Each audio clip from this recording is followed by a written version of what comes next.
In this video we will be discussing how to access the grades on the course page, the user report, and the overview report. Let's begin by navigating to the course that you wish to see your grades for. Click on the course or course title and enter the course. By doing this you will be able to access the course navigation.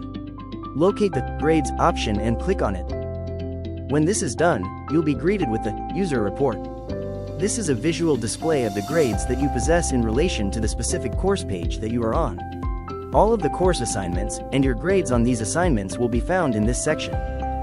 While still being on the page, at the top left, below the course title, there will be a drop-down menu with User Report. Let's click on it and select Overview Report. This will provide you with a total grade for each individual course you are registered for.